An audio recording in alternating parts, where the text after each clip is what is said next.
Nacelle Company has done both. I'm co-executive producer on it, but mainly that was because I could get my friends to, you know, come and be interviewed. But it's really about all of the Star Treks, all of the movies, all of the shows, and I learned so much. I'm the narrator on it, but I really had a great time on it, and that's the honest truth. I mean, I was like, Gene Roddenberry, what? Someone really, people tell you the inside stuff. It's really pretty amazing. Amazing. Is that out now or is it coming? It's been out, okay. So I don't, you know, it's History Channel. Amazing. Would you like to take some questions or? Yeah, but I'd love to be able to see the people. Yeah, the audience mic is right up here. If you'd like to line up, and is there someone here to kick it off already? Hi, how are you? Do you all know that John de Lancie and I also shot a movie together called Taking Care of Business? A long time ago. A long time ago. A long time ago. Yeah. Hello.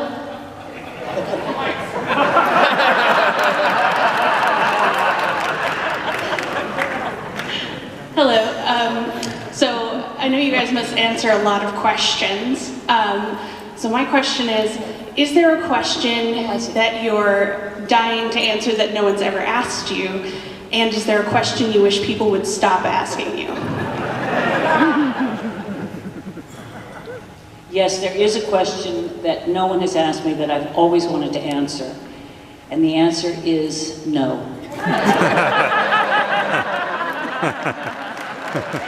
That sort of covers it as far as I'm concerned, actually. All right, next. Thank you. Thank you very much. Hi, how are you? Your question. Hi. So I grew up on Star Trek starting back in the day in the 60s with my dad watching reruns, and then Next Generation. I was in college, so you guys helped me survive my undergrad, and now I have a master's degree and I'm teaching college, and it's fabulous. So good for you. I have a non-Star Trek question for Gates. Can you tell me one of your favorite memories of working with Jim Henson? I just learned this about you, that you did all this amazing stuff with Jim Henson. Well, I think my favorite memory is teaching David Bowie to waltz in the ballroom scene, but you know, that was more in my fantasy after we were doing the choreography. But I think it was the first time I met Kermit. Yeah, I was a sucker for that frog. And he's so adorable.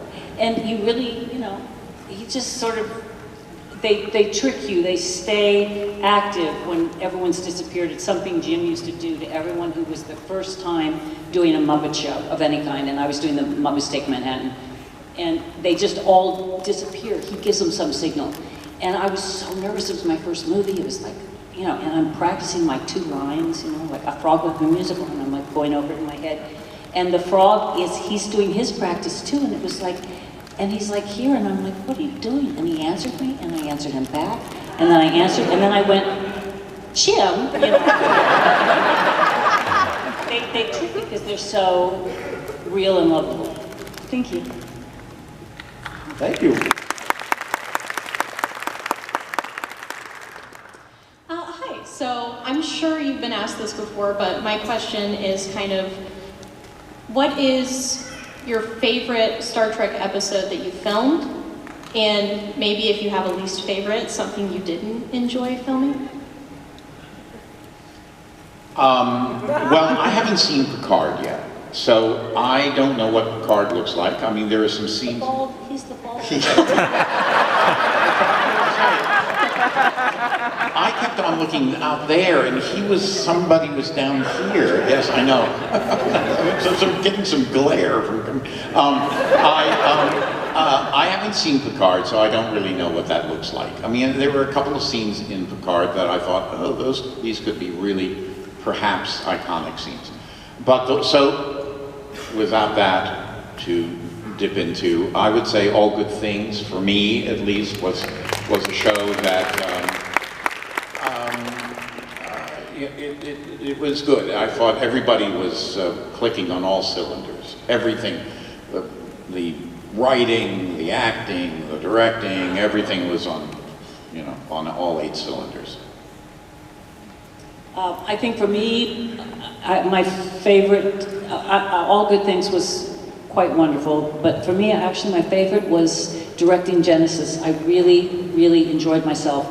And I know it's not necessarily a big fan favorite. It's kind of more of a horror thing than sci-fi in a way, but not really. But I had spent so many years looking at things, for example, in sickbay that I had wanted to use in some way. You know, like there were the jars that were colored jars, and I said to Brent, I said, I'm taking a piece of your skin out of there. You know, because so it was fun in that way, and I loved being able to have the ship be dirty and not so neat. So that was my favorite. Thank you. I actually love Genesis and All Good Things, so. Thank you.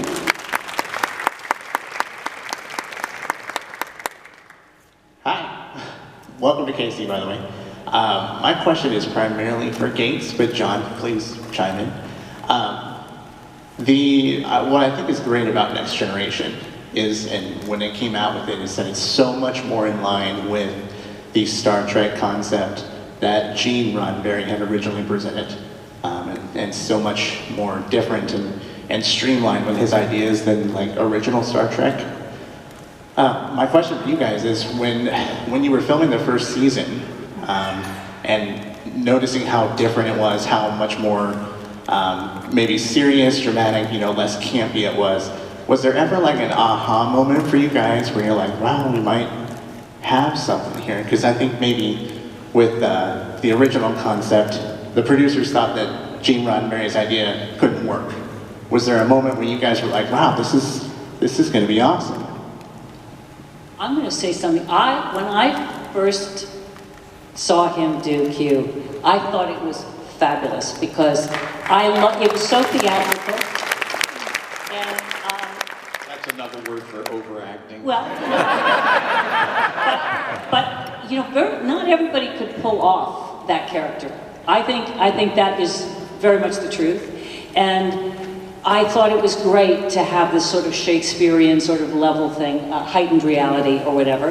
And John has the right balance of humor and, well, low on the talent. No, okay, he has high talent.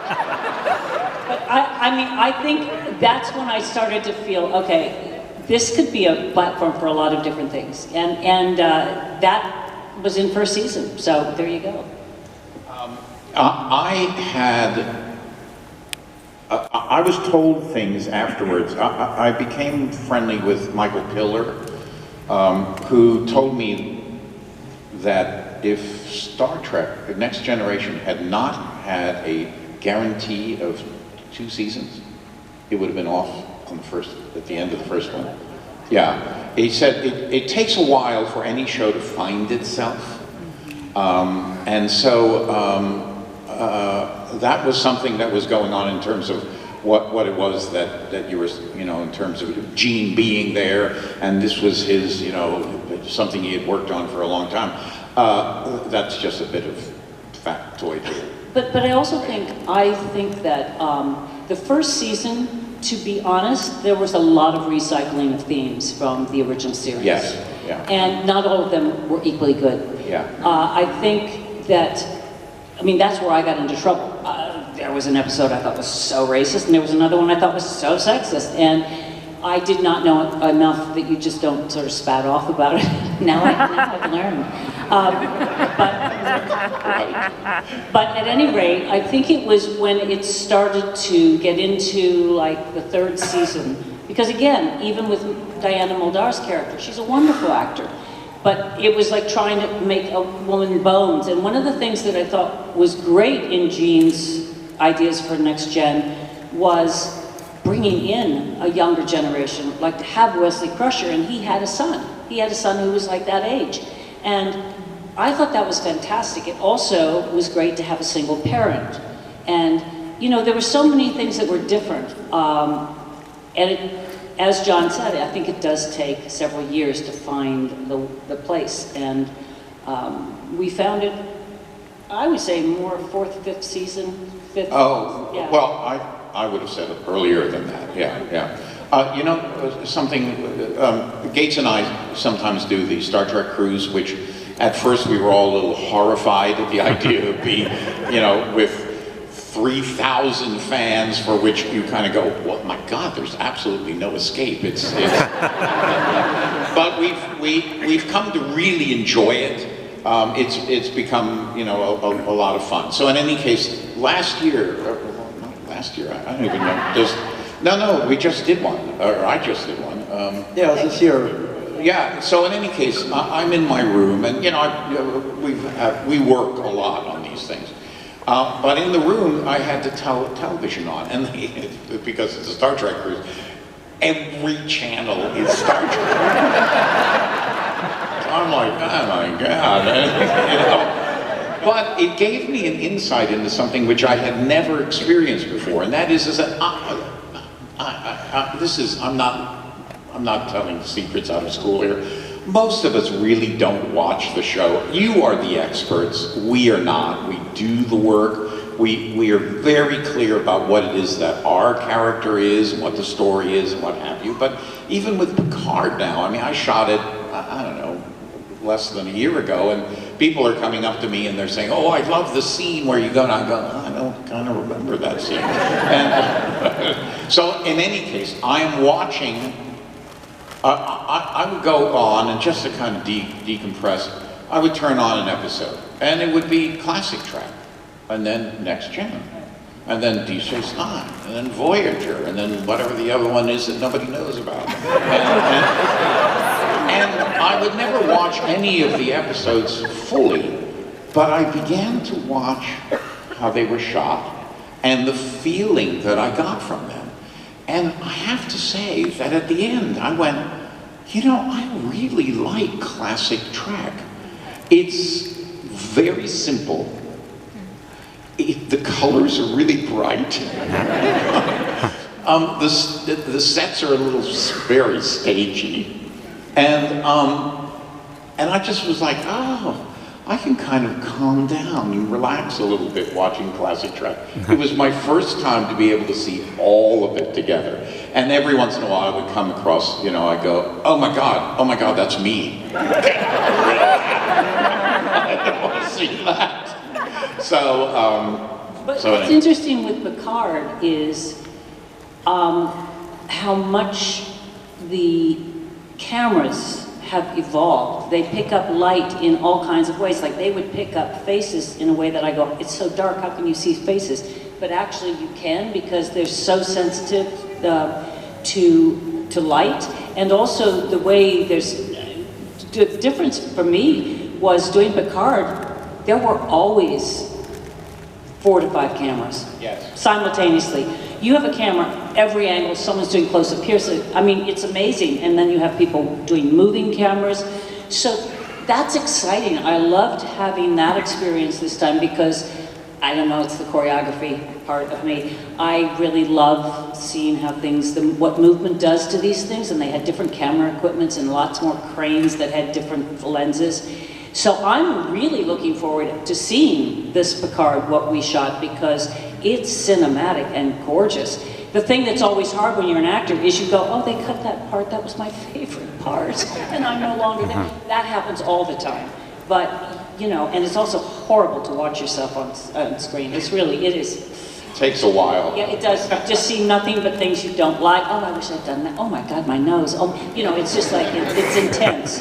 My nose. That's what I was talking about. Oh, okay. Yeah, no, I totally agree. When I shot the first scene, you know, I figured we were, in a way, I went back to where it was, you know, Next Gen. So, which oftentimes was pretty much sticks. The camera would be in a stationary position. You kind of fit into it. You know, it's pretty far out. Everybody's shot from here or down. You're not helped very much. Here, I remember saying to them, I go, wow, God, how many cameras do you have rolling here? It was like 4. You know, you know, so you kind of go, you know what? I'm not playing to the camera anymore. They've got it completely covered. And there was a scene, actually, it's a scene that takes place, I don't know if it's been shown yet, where I'm talking to Guinan, and I said, oh, by the way, do you want to know what happens at the end of the where I'm talking to Guy, and I said to the director, I said to the actress, I said, don't take this personally, but I'm not really talking to her. This is not really about her. And so I don't want to be drawn into that. And yet at the same time, we are in a cell. And, you know, classically, if you are talking about stuff which is, you know, future, and you see what's going to happen, you know, you gravitate towards a window or something. I said, I wish there was something that I could look out of. And immediately the DP said, we'll take care of that, we'll take care of it, which was so different than the original. He said, so he put a little inky, which is just a little light that I would walk into, and it would give that feeling. And you kind of go, oh my God, thank you so much. So it was very different, a very different feel, and highly supportive. Yeah, that's true. And also we had, the props were much more cumbersome in Next Gen for me. Like, we had all these plastic tablets, which of course are like iPad things now, but if you set it down on my Dr. Crusher's desk and it made any noise, I'd have to do dubbing on the whole scene. So it was like, it was always very unnatural because everything made noise. And it's so different in this series. The game is really up. But my favorite story about how I was when they shot it, because I had never done a thing where I had to have the marks, like you hit the mark, you don't go beyond that, because the cameras were fixed. So you really had to be careful, and they were doing dolly shots. And so I just didn't get it. I was too much of a theater actress. And so I kept going too far on this scene. And they kept saying, just sandbag it, so they put sandbags down so I wouldn't keep going so far. But I was so like, I'm a dancer, I can do it. So I go there and then I climb up the sandbags. And they went, we have never seen an actor do that. Like she is really loopy, okay? Anyway. Yeah, something else, since we're waxing on so nicely actually about working on Picard. The opportunity to talk with the executive and to be able to say, you know, you don't start out by saying, what the hell is this scene about? You know, but to be able to say, oh, that's what I used to do. I see what you're trying to do. I think that I can help by suggesting a few lines here, or focusing it, you know, such a thing, you know, what have you. And they were like, oh, of course, yes, well, let's see what we can do to make that happen. And you kind of went, oh, wow. So that was nice. Yeah, I love Terry Madalas was the one for this season, and I really adored working with him. It was an experience I had never had. He's my favorite producer I've ever worked with, because he would listen, he would say, okay, I'm not going to deal with this now, but make sure I have by next week, because we'll do this. And they always would listen to you, and they would explain, if they would say, no, we don't want to do that, they would explain why, which was phenomenal. So I had a great working experience on the show. Yeah, because the last one,